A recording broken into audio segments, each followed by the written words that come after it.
सहनाववतु सहनौ भुनक्तु सह वीर्यं करवावहै तेजस्विनावधीतमस्तु मा विद्विषावहै। ओम शांति शांति शांतिः।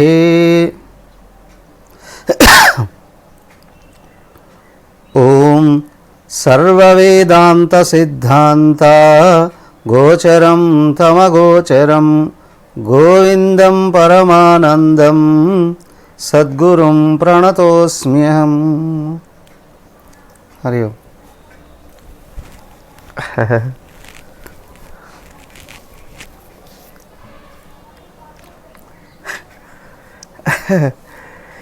సవ్యసాచి అని ఉపయోగిస్తాడు భగవంతుడు అర్జునుడిని. రెండు చేతులతో యుద్ధం చేసేవాళ్ళు. ఇప్పుడు వివేక చూడమని విద్యార్థులు కూడా చివరికి వచ్చేటప్పటికి సవ్యసాచులు అయ్యారు. ఒక పక్క ఫోన్ పెట్టుకొని ఇంకొక పక్క పనులు చేసుకుంటూ. అందుకనేమో ఎవరో ఎదురుగా కనిపించే అవకాశం లేని వాళ్ళు అయినట్టున్నారు.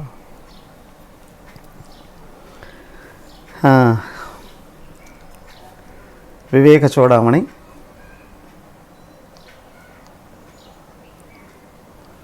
550 శ్లోకాలు పూర్తయ్యాయి. 51వ శ్లోకం.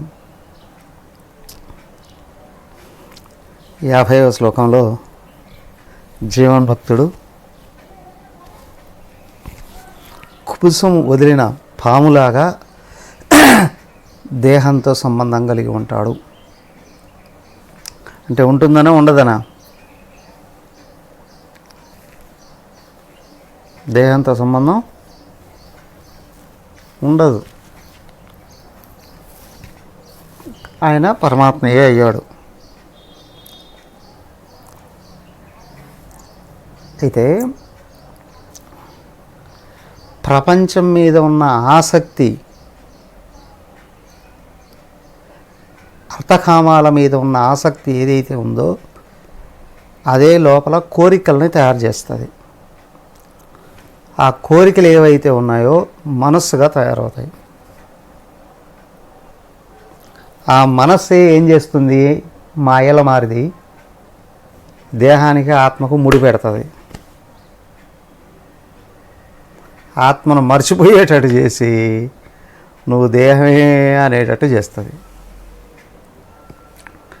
ఎప్పుడైతే సాధకుడు వివేకవంతుడై నేను వాస్తవానికి శరీరానికి అన్యంగా ఉన్నాను అనే విషయాన్ని గ్రహించాడో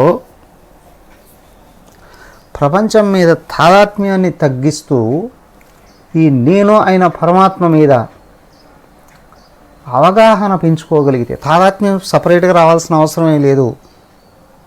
అర్థం చేసుకోవడం అనేటువంటిది ఎక్కడ ఎక్కువైతే వస్తూ ఉందో ఇప్పుడు ప్రపంచం మీద ఆసక్తి తగ్గుతూ ఉందా, మనసు కరిగిపోతూ వస్తుంది. ఆత్మ నేనే అయ్యున్నా,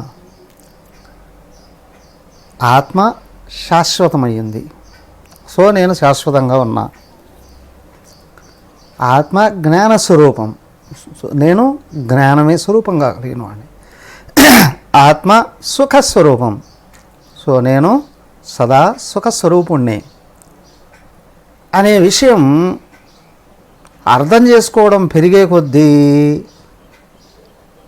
విషయాల మీద ఆధారపడడం అనేటువంటి తగ్గిపోతూ వస్తుంది.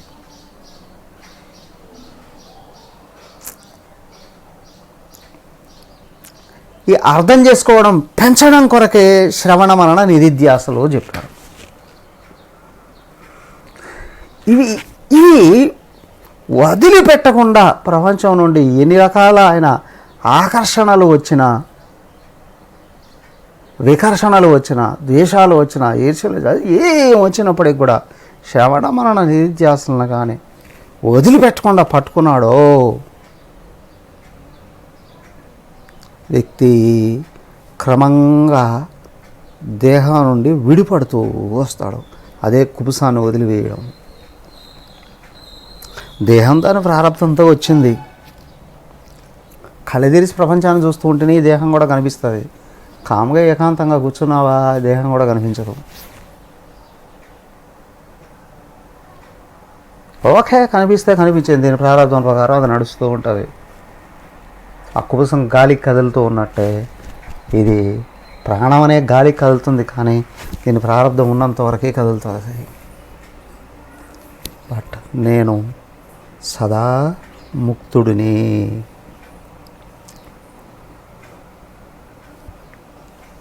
దాన్ని ఇంకా కొంచెం ముందుకెళ్ళి చెప్తూ ఉన్నారు. ఈ శరీరం ఉంది కాబట్టి కదులుతుంది, లేకపోతే కదులుతాం. ఎలా కదులుతుంది ఇంకొంచెం అర్థం చేసుకోవయ్యా. 551 శ్రోతసా నీయతే దారు యథా నిమ్నోన్నత స్థలం దైవేన నీయతే దేహో యథా కాలోపభుక్తిషు. దారు కొయ్య నదిలో పడింది. స్రోతసా నీయతే, ఆ నదీ జలాలతో లాక్కుని వెళ్ళిపోవడదు ఉంది. నది ప్రవహిస్తుంది, దాంట్లో పెద్ద కర్రబడింది, ఒక ముద్దు.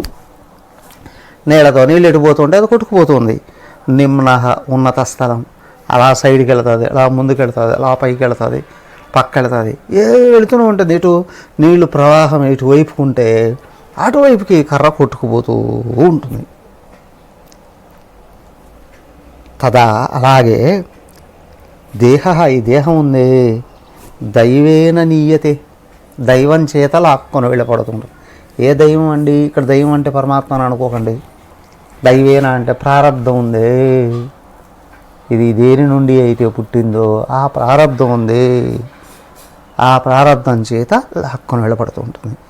యథాకాల ఉపభుక్తిషు, ఆయా కాలాలలో, ఏ కాలం, మంచి కాలమా, చెడు కాలమా, పోయే కాలమా, వచ్చే కాలమా, ఏ కాలం, ఆ ప్రారంభంలో ఏదైతే ఉందో అటువైపుకు, ఆ ప్రారంభంలో ఉత్తమమైన ఫలాలు ఉన్నాయా, ఉత్తమ స్థితిలోకి, ఆ ప్రారంభంలో అధమైన ఫలాలు ఉన్నాయా, అధమైన స్థితిలోకి లాక్కుని రాబడుతూ ఉంటాయి.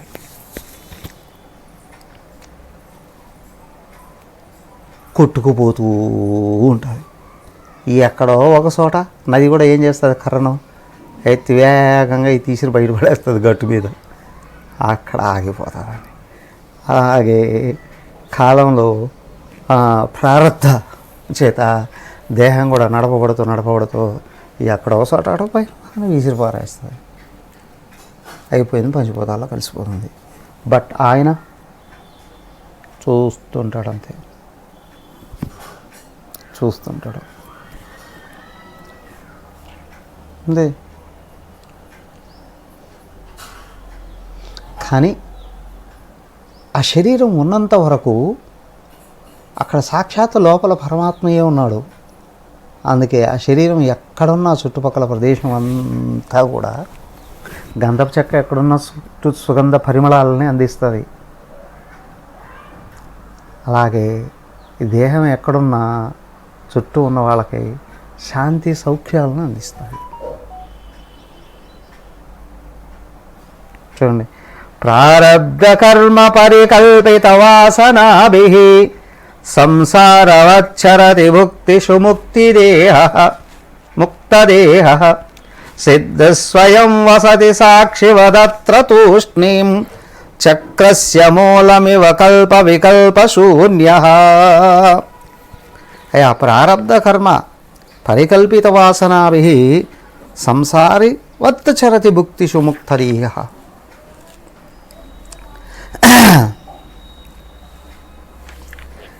అయితే ఇక్కడ ఏమైందయ్యా, ప్రారబ్ధ కర్మ పరికల్పిత, బాగా ఆరంభించబడిన ప్రారబ్ధం అంటే ప్రకర్షణ ఆరబ్ధం, చక్కగా పక్కా ప్లాన్తో ఆరంభించబడింది. దేహం పుట్టకముందే ఇది ఎలాగా తయారై పుట్టాలి, పుట్టిన తర్వాత ఎలాగా తయారు కావాలి, ఎన్ని రోజుల వరకు ఎలా ఏమేమి అనుభవిస్తూ తిరగాలి అంతా నిర్ణయించబడే ఉంది.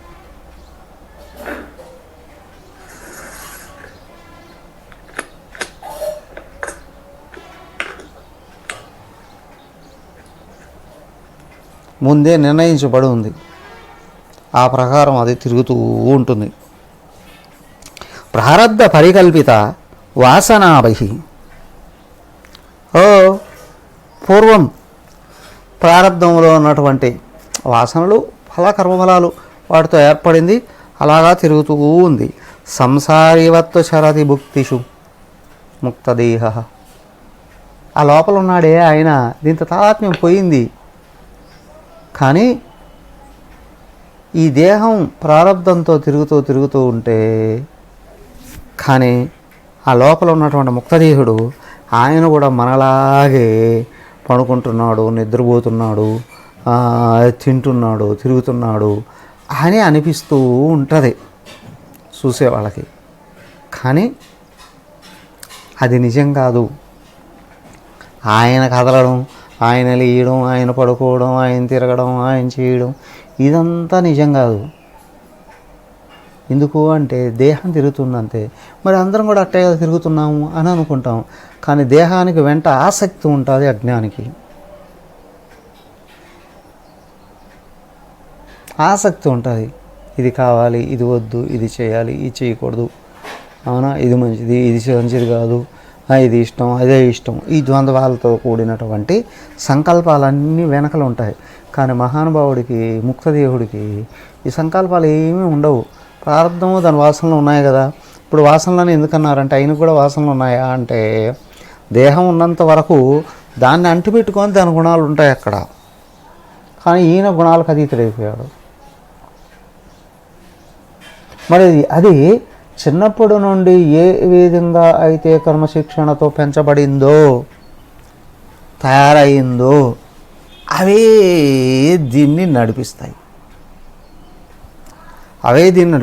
అదేంటంటే మహాత్ములు అనేక మంది ఉంటారు, ఒక్కొక్కరు ఒక్కొక్క రకంగా ఉంటారే అంటే, ఇక్కడ లోపల ఉన్న ఆయన ఎక్కడైనా ఒకడే, కానీ పైన దేహాలు ఉన్నాయి. ఏ విధంగా అయితే శిక్షణ తీసుకొని ఉన్నాయో ఆ విధానంలోనే నడవడం జరుగుతుంది. కొన్ని దేహాలు ప్రతి క్షణము కూడా సమాజం కొరకు వినియోగింపబడేటట్లుగా తయారై ఉంటాయి. అత్యంత ఉత్తమోత్తమైనటువంటి కర్మల వైపు నిర్ణయించబడి ఉంటాయి. కొన్ని దేహాలు ఏవి చేయకుండా అలాగే కూర్చొని ఉంటాయి. కానీ కొంతమంది ఊరికే కూర్చున్నట్టే ఉంటారు. కానీ వాళ్ళ ఆలోచనలు, ఒకవేళ ఏదైనా లోపల నుంచి ఏ సంకల్పం వచ్చినా ప్రపంచం అంతా సుఖపడాలి. రమణ మహర్షుల వారు కూర్చున్నాడు, కానీ వందలో వేల మంది ఆయన దగ్గరికి పరిగెత్తుకుంటారు. తపోవన్ మహారాజ్ అలా కొంచెం హిమాలయాల్లో తిరిగాడు, గురుదేవులు లాంటి వాళ్ళు తయారయ్యారు. రామకృష్ణ పరమహంస ఆ దేవాలయంలో కూర్చున్నాడు, వివేకానంద లాంటి వాళ్ళు తయారయ్యారు. అవునా? ఒక్కొక్కరు ఒక్కొక్క రకంగా. మరి గురుదేవులు ప్రపంచం అంతా తిరిగి కోట్ల మందిని ఇన్స్పైర్ చేశాడు డైరెక్ట్గా. ఒక్కో ఉపాధి దాని యొక్క పూర్వపు వాసనలను బట్టి దేహం తిరుగుతూ ఉంటుంది. కానీ ఇక్కడ సంకల్పాలు ఉండవు ప్రపంచం గురించి కావాలి అని. కానీ ఇది అది పెరిగినటువంటి విధానాన్ని బట్టి ప్రపంచానికి ఉపయోగపడుతుంది. ఇతరులు అనుకోవచ్చు, ఎందుకంటే ఈయన నిద్ర లేస్తున్నాడు, పళ్ళు తోముకుంటున్నాడు, స్నానం చేస్తున్నాడు, టిఫిన్లు తింటున్నాడు, అవునా, మరి పళ్ళు చేసుకుంటున్నాడు, బట్టలు కట్టుకుంటున్నాడు, రకరకాలుగా అందరిలాగానే వ్యవహరిస్తున్నాడు కదా అని ఆ దేహం దాని వాసనకంగా వ్యవహరిస్తుంది. కానీ లోపల ఉన్న ఆయనకి దీంతో ఏ సంబంధం లేదు. దీనివలన ఆయనకి ఏ అవసరం లేదు. అది శరీరం వలన అవసరం లేదు, శరీరంతోనూ అవసరం లేదు. అవునా? బోల్డెన్ సెక్యూరిటీ పెట్టుకున్నారండి చుట్టూ శరీరాన్ని రక్షించుకోవడానికి. బోల్డెన్ పనులు స్టార్ట్ చేశాడండి, ఏంటి? శరీరంతో చేసుకోవడానికి. ఇంకా అవి ఇవి రెండు ఏమీ లేవు. ఈ శరీరం ద్వారా పొందాల్సింది లేదు, శరీరంలోనూ పొందాల్సిన అవసరం లేదు.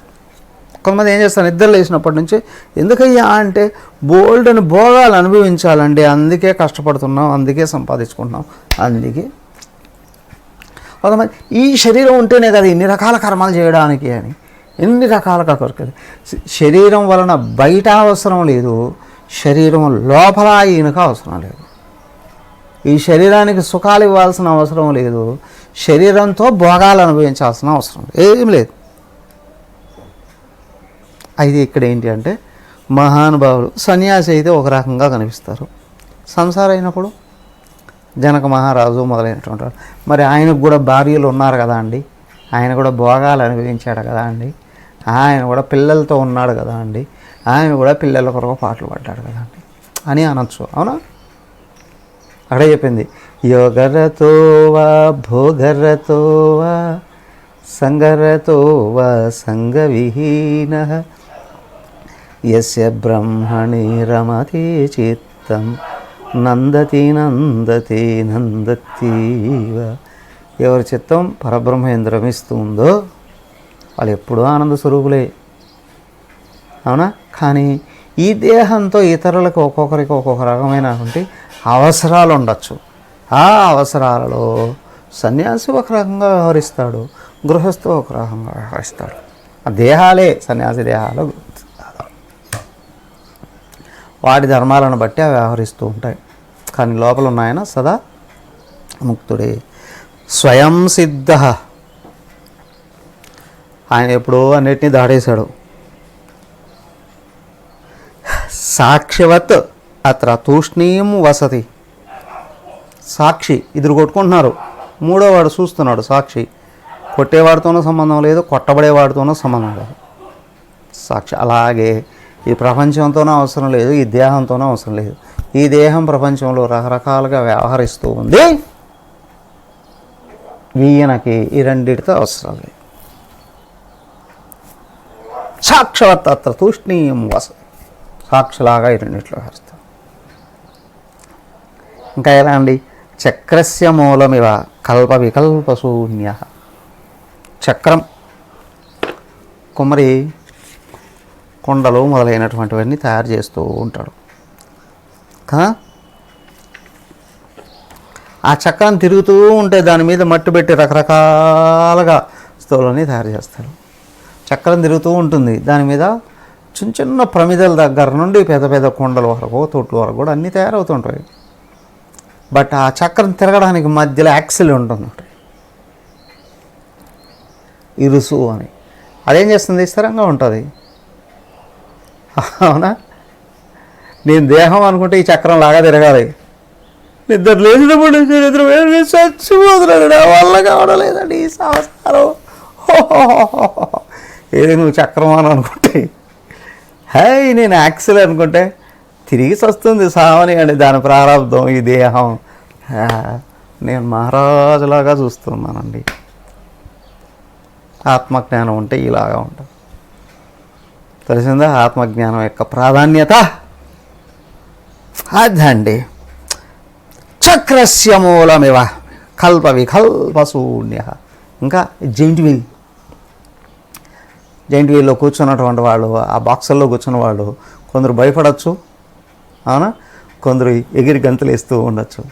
కానీ యాక్సిల్ మాత్రం స్థిరంగా లాగే ఉంటుంది. సేమ్ వే ఆత్మను గుర్తించిన వాడు అలాగ స్థిరంగా ఉంటాడండి. కానీ ఆత్మను మర్చిపోయిన వాడు ఈ చక్రంలాగా గిరగిర గిరగిర గిరగిర గిరగిర గిరగిర గిరగిర గిరగిర గిరగిర తిరుగుతూ ఉంటాడండి. ఏం చేస్తావు? ఏమి చేయకుండా ఉండడానికి ట్రై చేయాలి కదా హరికృష్ణ గారు.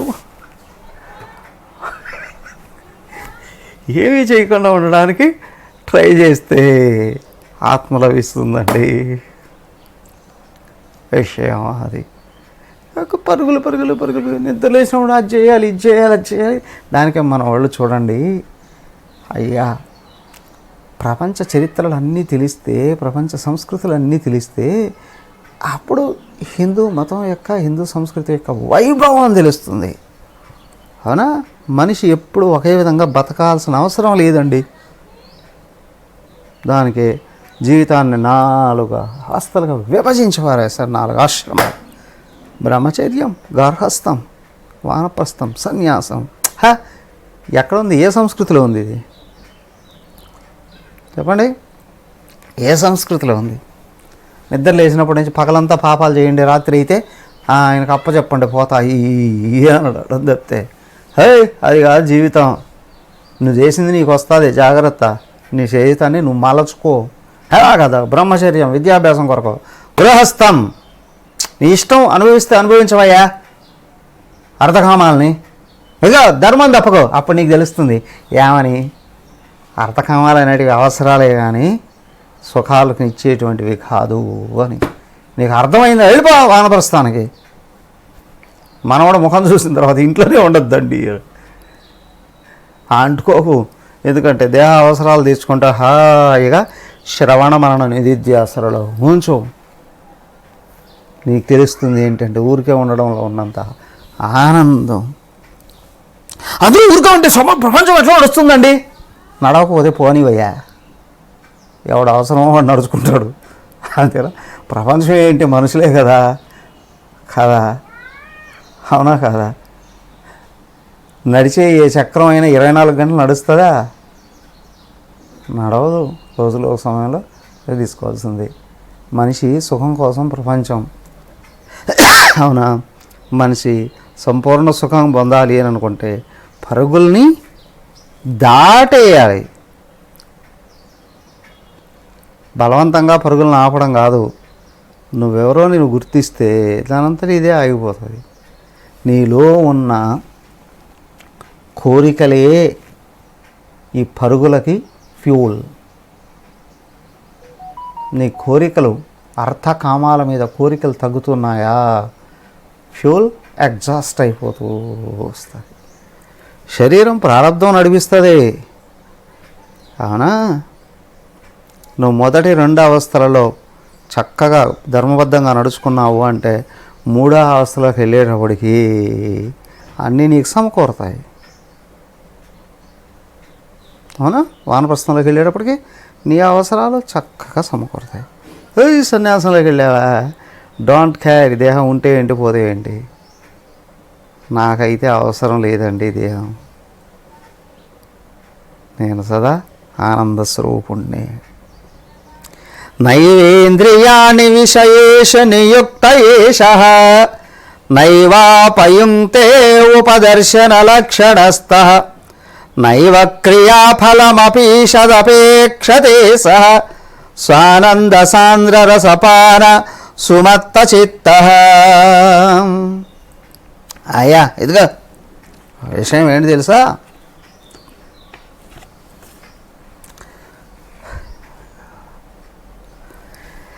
ఇంద్రియాణి విషయేషు న నియుక్తః ఏషః. ఉన్నాడే జీవన్ముక్తుడు. ఇంద్రియాలని నిద్రలేసినప్పటి నుంచి పరుగో ఊసుకో అనే విషయభోగాల వైపు అనాల్సిన అవసరమే లేదు. విషయభోగాల వైపు ఇంద్రియాలని కమ్మించాల్సిన అవసరం లేదు. ఎందుకు లోపల తృప్తిగానే ఉన్నాడు. క్రమబద్ధమైన జీవితం కలిగినటువంటి వాడు ఏం చేస్తాడు? నిద్రలేస్తున్నా వాళ్ళు చేయాల్సినటువంటి పనులలో కూడా పద్ధతి ఉంటుంది. నిద్రలేయాలి, చక్కగా పళ్ళు దూకోవాలి, ఎక్సర్సైజ్ చేసుకోవాలను, ధ్యానం చేసుకోవాలను, స్నానం చేసుకోవాలి, తర్వాత పూజ చేసుకోవాలి, ఆ తర్వాత ఏదైనా తినడానికి ప్రయత్నం చేయాలి. జీవితంలో ఈ పద్ధతులు వాడు లేనివాడు నిద్రలేస్తూనే పోయి పడతాడు కుక్కల్లాగా. ఏది కనిపిస్తే అప్పుడే పాసి ముఖంతోనే తాగడం తినడం. కదా, మంచం మీద నుంచి లేని కూడా లేకుండా అమ్మా కాఫే ఏమంటారు?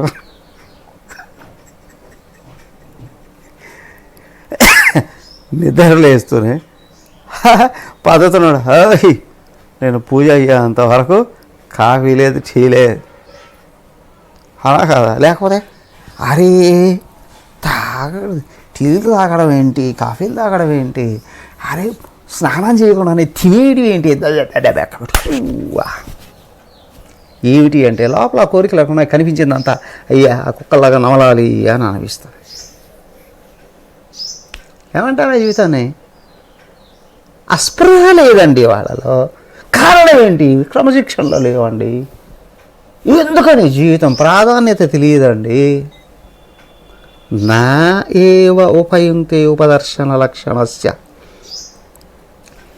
అంతేకాదు, ఈయనున్నాడే ఇంకా ఎదురుగా ఏ విషయాలు వచ్చినప్పుడు కూడా అమ్మో ఇవి ప్రమాదకరమైనటువంటి, అయ్యో ఈ సరైనగా ఇటుకిటికిటికి తిప్పుకో అనే భావం కూడా అవసరం లేదండి ఈయనకు.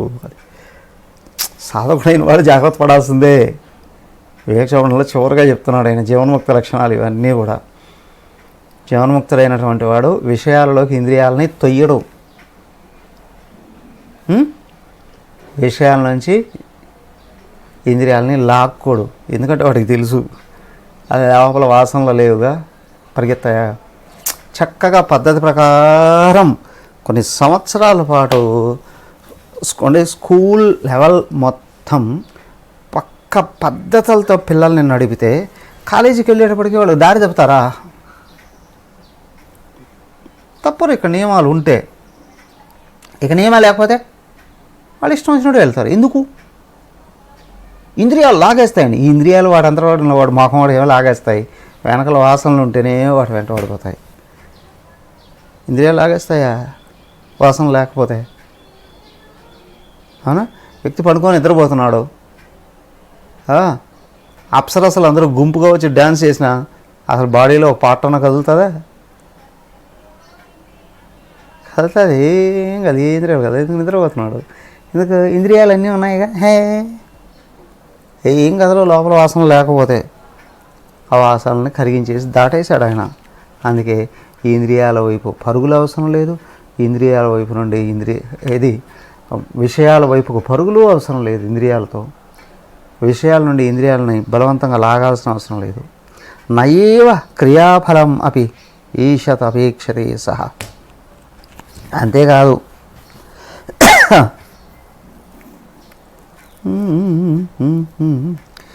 క్రియాఫలం అపి ఈషత్ అపేక్షతే సహా నా ఈవ. తను చేసినటువంటి కర్మల యొక్క ఫలాలు ఎదురుగా ఉన్నప్పటికీ కూడా వాటిని అనుభవించాలి అనే భావాలు కూడా ఉండవు. ఇంతెందుకు, ఇంటి యజమాని నెల రోజులు పనిచేశాడు, జీతం వచ్చింది. ఆ జీతాన్ని ఎత్తుకొని జేబులో పెట్టుకుని ఓడి కనిపించకుండా బార్లో వెళ్ళి కూర్చున్నాడు అని అంటే ఏమంటారు? వాడికి ఏ నియమాలు లేనివాడు అంటారు. కానీ క్రమశిక్షణతో జీవించేటువంటి వాడు అదంతా అనుభవించాలి అని అనుకుంటాడా? వాడికి ఉన్నవాడు బాధ్యతలు వాడు గుర్తొస్తాయి. పిల్లలకు ఫీజు కట్టాలి, లేదా తల్లిదండ్రులకు మందులు కొనాలో, భార్య సరుకులు లిస్ట్ ఇచ్చిందో, ఇంట్లో ఉన్నాయో అన్నీ అతనికి గుర్తొస్తాయి. వాడు చెల్లించేస్తాడు. కానీ తను అనుభవిద్దామని అనుకుంటాడా? లేదు. అక్కడే. ఇక్కడ జీవన్ముక్తుడిగా అయితే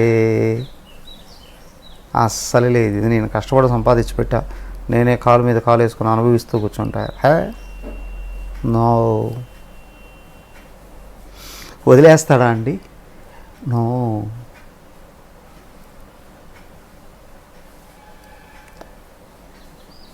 గురుదేవులు ఇంత పెద్ద సంస్థ పెట్టాడు, నిరవధికంగా రోజుకి 22 గంటలు పనిచేశాడు. వస్తూ ఉంటాయి లేదా ఫలాలు? వస్తున్నాయి. పడుచుకోకుండా వదిలేస్తాడండి? అది ముందే నిర్ణయించి పెట్టుంటాడు. ఏది దేని కొరకు, ఏ పని కొరకు ఏ ఫలం వస్తుందో, ఏ పని వలన ఏ ఫలం వస్తుందో, అది దేనికోసం వెళ్ళిపోతుందో ముందే ప్లాన్లో వెళ్ళిపోతాయి. ఆ విధంగా వెళ్ళిపోతూ ఉంటాయి. అంతే. వాటి గురించి చింత లేదు. ఇక ఆశ లేదు, చింత లేదు. అర్థమైందా? ఇప్పుడు కర్మలు చేస్తున్నావు, దేని కొరకు అని తెలియకపోతే ఆశ ఎదురు చూస్తుంది. కర్మఫలాలు వచ్చి చుట్టూ దాచిపెట్టుకున్నావు, దేని కొరకు అని తెలియకపోతే చింత వస్తుంది. ఏదేమైపోతుంది కదా. ఆశ భవిష్యత్తుని గురించి, చింత నీకు చుట్టూ ఉన్న వాటి గురించి. ఈ రెండు లేవు. ఆయన అసలు దేనితోనూ తాదాత్మ్యమే లేదు. నైవ క్రియాఫలం అవి ఈషతాపేక్షతే సహ స్వానందరసాంద్ర రసపాన సుమత్తచిత్త. ఆయన ఆత్మానందంలో మత్తుడై ఉన్నాడు. ఎంతగా అండి అంటే బాగా సలసల కాగుతూ ఉన్నటువంటి నూనెలో ఏమైనా వేస్తే వస్తుంది అట్లే వేడితో మండిపోతుంది పాత్ర. దాని మీద ఒక చిన్న వస్తువు పెడితే కరిగిపోతుంది. అలాగే నేను ఆత్మజ్ఞానం అనేటువంటి వేడిలో కోరికలన్నిటినీ ఎప్పుడో కరిగించేశాడు. కోరికలన్నీ ఇవాపరేట్ అయిపోయాయి.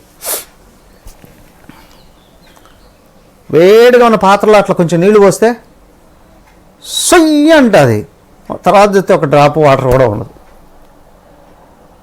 ఏమైందండి? మరి ఆత్మజ్ఞానం, నేను ఆత్మను అనేటువంటి భావంలో నిరంతరం నిమగ్నం అయిన వాడికి ఎన్ని చూసినా అక్కడ ఏమన్నా నకామకామి అని అన్నారు చూడండి, స్థితపరక లక్షణాల్లో చివరగా చెప్పాడు. పడికి ఏ విధంగా అయితే నదులలో ఉన్న నీరు నిరంతరం సముద్రంలో వెళ్ళి పడ్డప్పుడు కూడా సముద్రం పొంగదు కృంగదు, అలాగే సంపూర్ణ నియమాన్ని పొందినటువంటి వాడి ఇన్ని రకాల విషయ కోరికలు వచ్చి పడ్డప్పుడు కూడా అస్సలు చెలించాడండి. తద్వత్కామాయం ప్రవిశంతి సర్వే శశాంతి మాప్నోతి నకామకామి. అది ఆయన స్థితి. ఇలాంటి స్థితిని పొందుతావు ఆత్మను అందుకుంటే. ఆత్మను అందుకున్నవాడు ఇలాంటి స్థితిలో ఉంటాడు. లక్ష్యాలక్ష్యగతిం త్యక్త్వా యస్తిష్టేత కేవలాత్మన శివ ఏవ స్వయం సాక్షాత్ అయం బ్రహ్మ విదుత్తమః. లక్ష్య అలక్ష్యగతిం త్యక్త్వా, ఏది కావాలి ఏది వద్దు, ఏది అవసరం లేదు, దేన్ని పొందాలి దేన్ని పొందాల్సిన అవసరం లేదు, ఇవన్నీ ఏమి లేవు ఆయనకి. వదిలేసాడు. శివ ఏవ స్వయం సాక్షాత్, ఆయన పరమ మంగళ స్వరూపుడు, పరమ శాంతి స్వరూపుడు, పరమ సుఖస్వరూపుడు. అయం బ్రహ్మ విదుత్తమ ఉన్నాడు. బ్రహ్మవిధులలో ఉత్తముడైన వాడు ఉన్నాడే. ఆత్మతత్వాన్ని ఎవరైతే సంపూర్ణంగా పొందారో ఆయన సాక్షాత్తు శివస్వరూపుడే. ఆయనకి ఈ ప్రపంచంలో ఏది పొందాల్సింది లేదండి, వదలాల్సింది లేదండి. అహేయమనుపాదేయం. ఇంతకుముందే ఇది వదలాలండి, అది పట్టుకోవాలండి అంటే ఏది వచ్చినా ఏదో పాడు లేదు, ఏమీ లేదు ఆయనలాగా ఉంటాడు. ఏదో సామాన్యమైనటువంటి ఆహారాన్ని, అవునా, దేహం నిలబడడం కొరకు అవసరమైన ఆహారాన్ని మాత్రమే ఆయన స్వీకరిస్తూ ఉంటాడు. అంతకంటే ఎక్కువగా వేరే ఈ చుట్టూ ఎన్నున్నప్పటికీ కూడా దేహానికి అవసరమైంది మాత్రమే స్వీకరిస్తాడు, దేహం నిలబడడం కొరకు. అంతవరకే ఆయనకు ఇంకా ఏమీ లేదు, చేయాల్సిందే లేదు, చేయకూడదు లేదు, కావాల్సిందే లేదు, వద్దనేది లేదు, అన్నిటికీ అతీతంగా ఉంటాడు.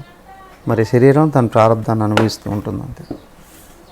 బట్ భగవంతుడు కావాలనుకున్నాడా శరీరాన్ని బాగా వినియోగించుకుంటాడు, ఆ ఉపాధి ఉపయోగపడుతుంది అనుకుంటా. శరీరం ఉపయోగపడుతుంది అని అనుకుంటే ఆయన వినియోగిస్తాడు. తపోవన్ మహారాజు లాంటి వాళ్ళు అక్కడ కూర్చొని డీప్ వేదాంతమే చెప్తానండి అన్నాడు.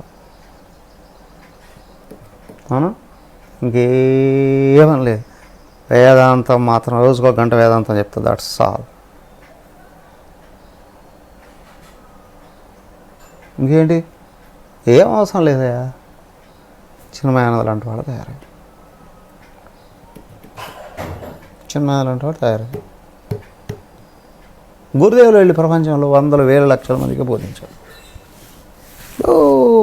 సంస్థ ఎంతమందో. అది ఆయన స్వభావం, ఇది ఈయన స్వభావం. ఈయనలాగా దేశం అంతా తిరగడం ఆ ఉపాధికి సస్సేమేరా నచ్చనే నచ్చదు. ఆయనలాగా అన్నీ వదిలేసి కూర్చోవడం ఈ ఉపాధికి చేతే కాదు. అవునా, ఏంటండి ఒక ఉపాధి ఒక్కొక్క రకంగా ఉపయోగపడుతుంది, భగవంతుడు ఆ విధంగా ఉపయోగించుకుంటాడు. నేను చిన్మయానందలాగా దేశం అంతా తిరిగి నేను బోధించలేకపోయాను, ఆయన అనుకోలేదు. ఏం తప్ప మహారాజులాగా హిమాలయాల్లో కూర్చోలేకపోయాను అని ఈయన అనుకోలేదు. ఆ ఉపాధి ధర్మం అది, ఈ ఉపాధి ధర్మం అది. జీవన్నేవ సదా ముక్తః కృతార్థో బ్రహ్మవిత్తమః ఉపాధినాశాద్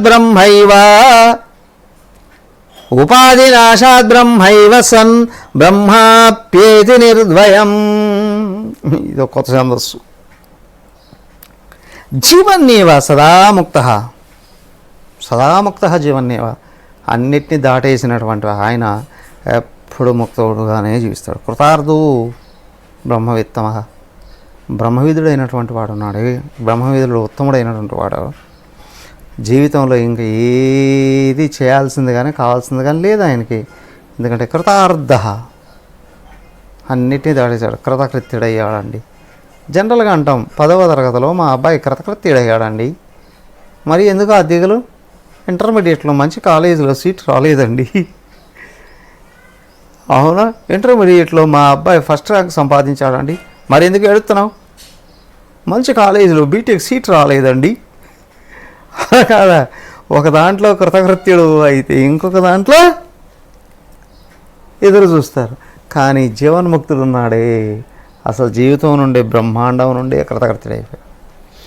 ఆయనకి ఇక ఏ లోకము అవసరం లేదు, ఏ జీవితము అవసరం లేదు. ఉపాధినాశాత్ బ్రహ్మ ఏవ సన్. మరి చనిపోయేది ఈ దేహం. చనిపోవడం అనేది కూడా ఇక్కడ చెప్పాల్సిన అవసరం లేదు. ఎందుకంటే దేహానికి టైం అయిపోతుంది, శిథిలం అయిపోతుంది, అంతే, ఇంకేం లేదు. బ్రహ్మ ఏవ సన్, పరబ్రహ్మంగానే నిలబడిపోతాడు. దానికి మహాత్ముడికి దేహం వదిలేసిన తర్వాత సమాధి ఎందుకు కడతారయ్యా? అక్కడ పరబ్రహ్మమే అది మూలముగా అనేక మందికి భగవంతుడి యొక్క ఆశీస్సులు అందుతాయి. ఇప్పుడు దేవాలయం ఎందుకు కడతారు? అందరూ రోజు పూజ చేసుకో.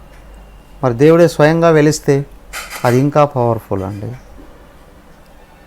కదా. అలాగే ఇక్కడ మహాత్ముడు కూడా పరమతత్వాన్ని ఎంత ఎక్కువగా గ్రహించున్నాడో అంత ఎక్కువగా అక్కడి నుంచి ఆశీస్సులు అందరికీ అందుతుంటాయి. బ్రహ్మాపి ఇది నిరద్వయం, బ్రహ్మాపీతి బ్రహ్మాపి ఇది నిరద్వయం. ఏకమైన పరమతత్వాన్ని అందుకునేశాడు ఆయన ఇక్కడే. కాబట్టి ఏంటి అంటే ఆయనకి దేహం పోతే ఏమవుతుంది? అందరూ ఏడుస్తారు కదా. సడన్గా తెలిసింది బాడీలో అది క్యాన్సర్ వచ్చేసింది, నువ్వు 6 నెలల లోపల చచ్చిపోతావు అని తెలిసిన ఆ వ్యక్తి ఏం చేస్తాడు? ఏడుస్తూ కూర్చుంటాడు. చుట్టుపక్కల ఉన్నవాళ్ళు ఏడుస్తూ కొద్ది రోజులకు అలవాటు అయిపోతారు. అవునా? కొద్ది రోజులు కూర్చొని ఏడుస్తారు, తర్వాత అలవాటు అయిపోయి వాడు పనుల్లో ఇక్కడికి వెళ్ళిపోతారు. కానీ ఈయన జ్ఞాని కాకపోతే జీవితాంతం అదే బతికిన రోజులు కూడా ఏడుపోయాడు. కొద్ది రోజుల తర్వాత నా గురించి ఎవరు పడుచుకోవట్లేదు అని కూడా ఏడుస్తాడు. రోగం వచ్చిందని ఒక ఏడుపు, చచ్చిపోతానే ఒక ఏడుపు, ఆతనన్న ఎవరు పడుచుకోవాలి ఒక ఏడుపు వస్తుంది.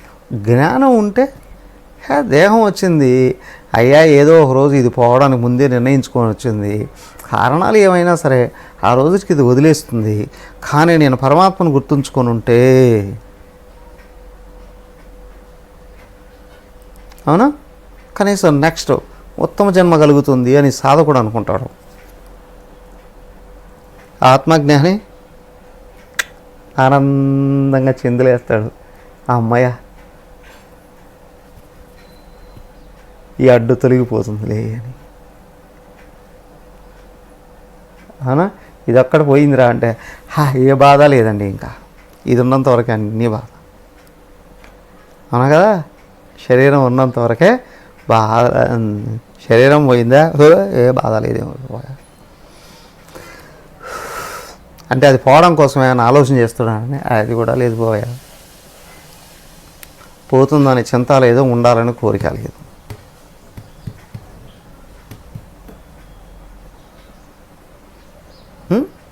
చూడండి ఎలా ఉంటాడు అంటే, ఏమండి మరి దేహం ఉంది కదా, దేహం అనే భావం ఎప్పుడు రాదా ఆత్మ ఎప్పుడు గుర్తుంటుందా? జీవన్ముక్తుడికి ఇంక రాదుగో.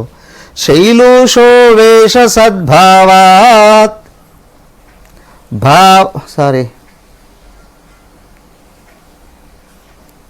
అంతా ఒకేసారి చదవాలి.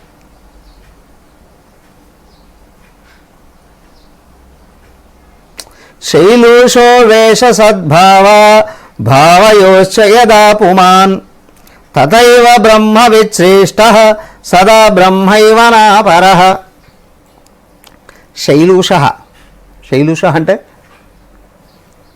నటుడు.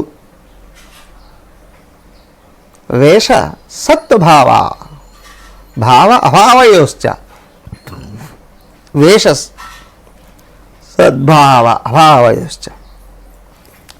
నటుడు నటన చేయడం కొరకు వెళ్ళినప్పుడు వేషం ధరిస్తాడు. ఆ నటన అయిపోయిన తర్వాత మళ్ళీ వీళ్ళు వేషం తీసేస్తాడు. యదా పుమాన్.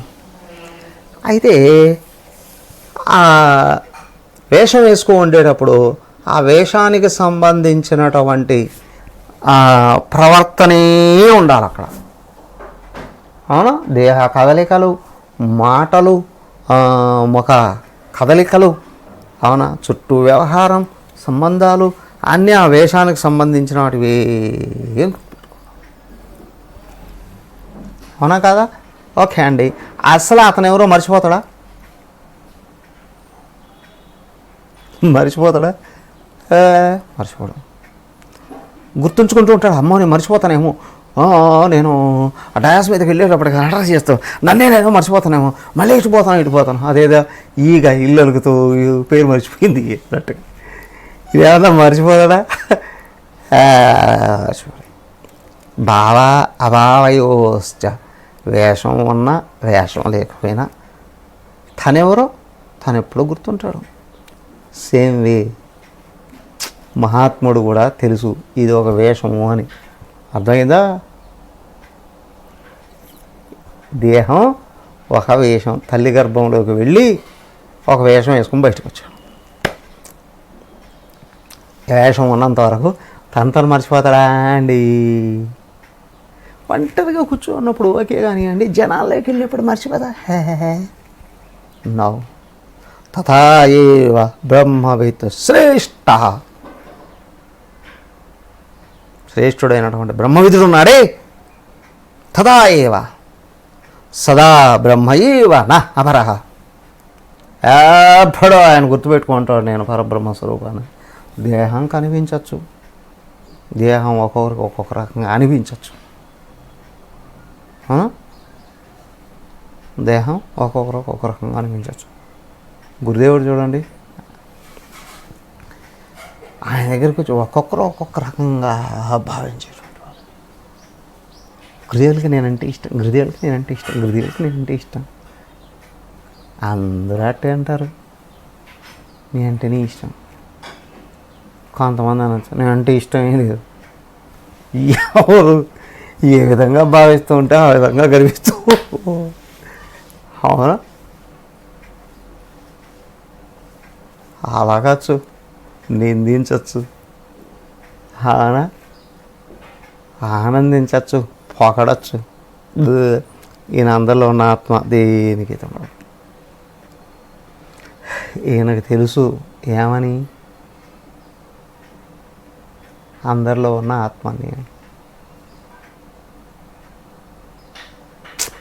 బాడీలో అనేక అవయవాలు ఉన్నాయి, అవునా? చేతులు 2 ఉన్నాయి, ప్లేట్లో అన్నం పెట్టారు, 2 నా చేతులే కదా, ఏదో ఒక చేత్తో తిందాంలే, రోజుకు ఒక చేత్తో తిందాం అనుకుంటావా? నో, ఒక చేత్తోనే తినడానికి ప్రయత్నం చేస్తావు. ఆ చెయ్యి ఏదైనా దెబ్బతినే చేతగా పోతే తప్ప, అవునా కదా? కుడి చేతితోనే తింటావు. ఏదైనా పనులు చేస్తూ ఉన్నావు, కుడి చేతిని ముందుకు పంపిస్తావు. అలా ఎక్కడైనా ప్రవేశిస్తూ ఉన్నావు, కాళ్ళు 2 నీవే, కుడి కాళ్ళు లోపల పెట్టు. 2వ కాలు మీద ప్రేమ ఉంటుందా ఉండదా? సేమ్ ఒకే విధంగానే ఉంటుంది ప్రేమ. 2 చేతుల మీద ఒకటే రకమైన ప్రేమే ఉంటుంది, 2 కాళ్ళ మీద ఒకే రకమైన ప్రేమే ఉంటుంది.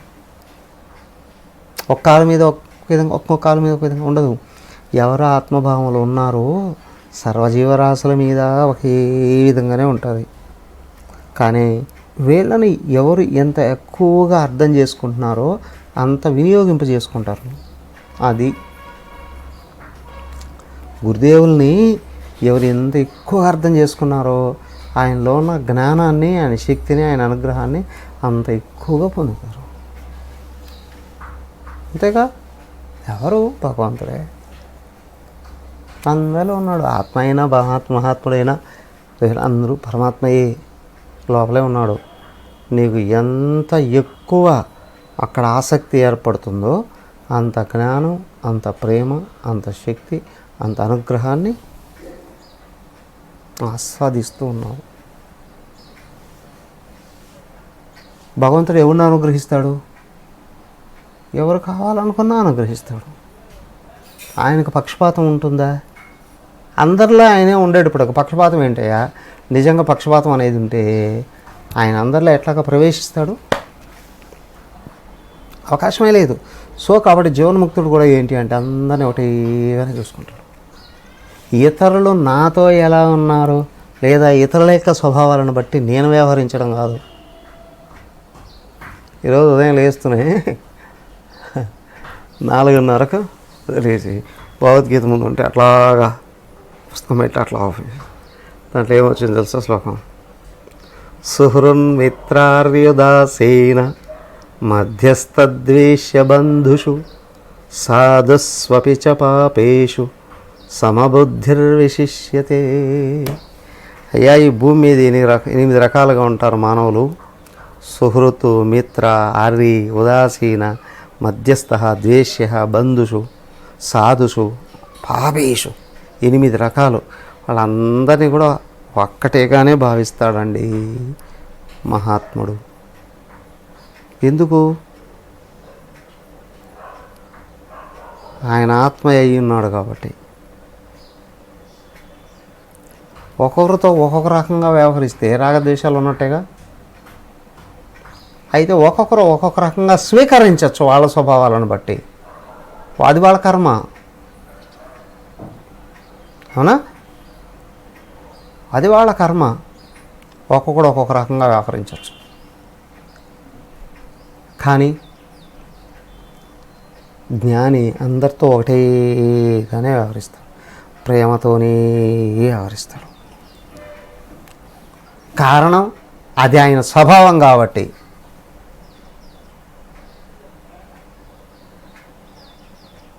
దానికి నీ జ్ఞానం ఎట్లా వస్తుంది అని అంటే భగవంతుడి స్వభావాన్ని గుర్తించి నువ్వు ఇన్వోక్ చేసుకోగలిగినప్పుడు భగవతత్వం దగ్గరికి వెళతావు. అది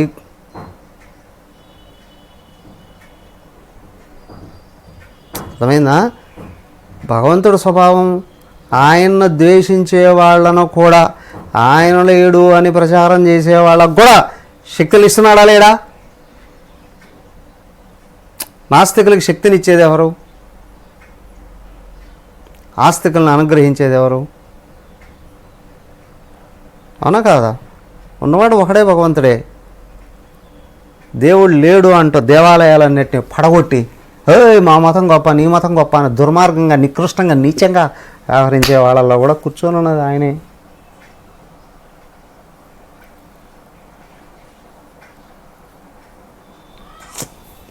వాళ్ళు లోపల ఉన్న ఏకత్వాన్ని గుర్తించలేదు కాబట్టి నికృష్టమైన లక్షణాలతో చస్తున్నారు పనికిమాల పనులు చేసి. వాళ్ళకు విషయం తెలియదు, చేసినట్టు అన్నీ తర్వాత మళ్ళీ అనుభవించాలి అని. అవునా? నువ్వు ఏం చేస్తున్నావు అన్నీ అనుభవించాలి. నువ్వు ఎంతమందికి అపకారం చేస్తున్నావో వాళ్ళందరూ తిరిగి మళ్ళీ నీకు అదే ఇస్తారు.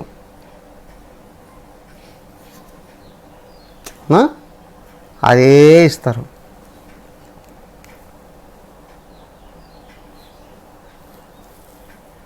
ఇంకా కొంచెం కూడబెట్టి ఎక్కువగా ఇస్తారు. నువ్వు ప్రేమను ఇస్తే ఇంకొంచెం కూడబెట్టి ఎక్కువ ఇచ్చు. అవునా కదా? ఇంట్రెస్ట్తో కల్పిస్తారండి. నువ్వు ద్వేషం ఇస్తే ఇంకొంచెం కల్పిస్తారండి, ఇంట్రెస్ట్తో కల్పిస్తారండి. కదా, ఇంట్రెస్ట్తో కల్పిస్తారండి. విషయం అదేనండి. ఎత్ర క్వాపి విశీర్ణం సత్ పర్ణమివతరోర్వపుః పతనాత్ బ్రహ్మీభూతస్య యతేః ప్రాగేవ తచ్చిదగ్నినా దగ్ధం.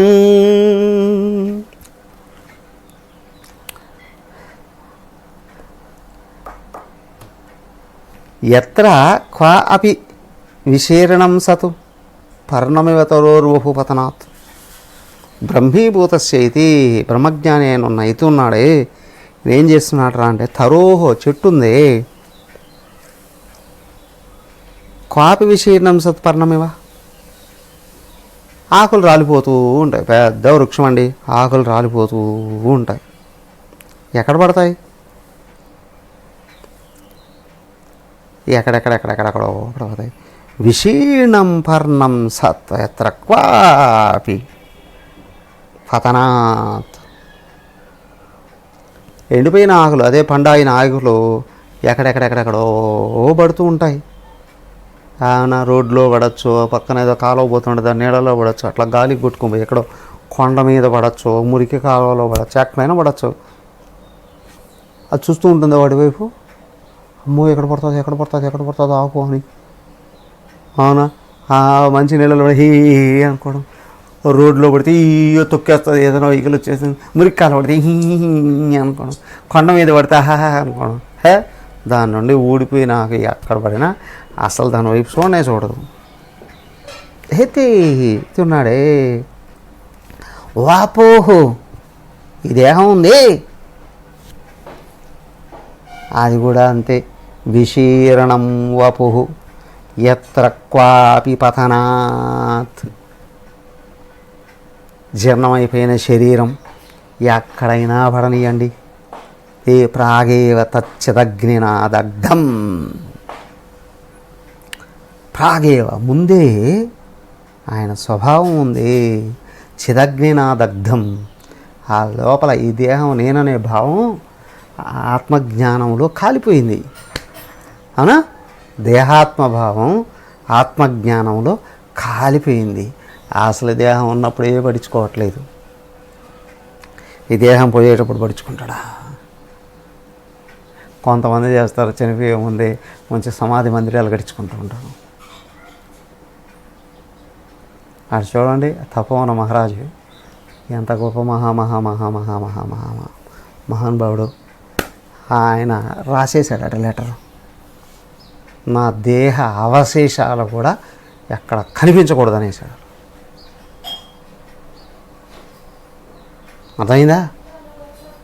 దేహ అవశేషాలను కూడా కనిపించనివ్వకండి అంటే సమాధులు గిమాధులు ఏమైనా చేస్తారేమో. ఎందుకు? ఇప్పుడు ఈ దేహం పోయిన తర్వాత ఎక్కడ ఉండాలి, ఎలా ఉండాలి, ఏముండాలి అని విషయాలన్నీ నువ్వు ఆలోచన చేస్తున్నావురా అంటే ఆ దేహంతో తాదాత్మ్యం ఉన్నట్ట లేనట్ట. నువ్వు సర్వవ్యాపకుడమైన పరమాత్మను అయ్యి ఉన్నావు అని అనుకున్నప్పుడు ఈ దేహం మీద ఎందుకు దృష్టి ఉంటుంది? అవునా? హే, దేహం ఏమైనా మిగిలితే దీని మీద ఏమైనా ఒక థాట్ అట్టు వస్తుందేమో అని అసలు దేహం కనిపించకుండా చేసేయండి అనేసాడు. జనరల్గా మహాత్ముని కాల్చరు, జల సమాధో భూ సమాధో చేస్తారు. ఆయన చేశాడట, ఏమని, నా తల్లి గంగ అమ్మ ఒళ్ళు వదిలేసేయండి, జల సమాధి చేసేస్తారు, మెకలు లేకుండా చేసేస్తారు. శ్లోకం చదివేద్దాం. సదాత్మని బ్రహ్మణి తిష్టతో ముని పూర్ణద్వయానందమయాత్మనా సదా నదేశకాలా దుషిత ప్రతీక్ష ప్రజ్ఞాంస సంవిత్పిండ విసర్జనాయ. విత్పిండ విసర్జనాయ సదా ఆత్మని బ్రహ్మణి తిష్టత ముని. బ్రహ్మానందంలో ఆత్మగా హాయిగా స్థిరంగా కూర్చున్నటువంటి మహానుభావుడికి అద్వయానంద మయాత్మన సదా పూర్ణ, ఏకమైన పరమాత్మయే తన స్వరూపంగా గ్రహించి దాంట్లో నిత్యం నిరంతరం ఆనందంగా ఉన్నటువంటి ఆయనకి త్వక్ మాంసవిట్ పిండ విసర్జనాయ, ఏదిగా చర్మము మాంసము మొదలైనటువంటి మల పదార్థాలతో తయారైనటువంటి ఈ దేహాన్ని వదలడం కొరకు నా దేశకాలాది ఉచిత ప్రతీక్ష. ఈయన దేనికోసం ఎదురు చేయడం, ఉత్తరాయణ పుణ్యకాలం వస్తుందేమో, కార్తీక మాసంలో వదులుదామేమో, ఆ తర్వాత మాఘమాసంలో వదులుదామేమో, ఇలాంటివన్నీ అస్సలే ఆలోచనే. ఇదొక మలబాండం.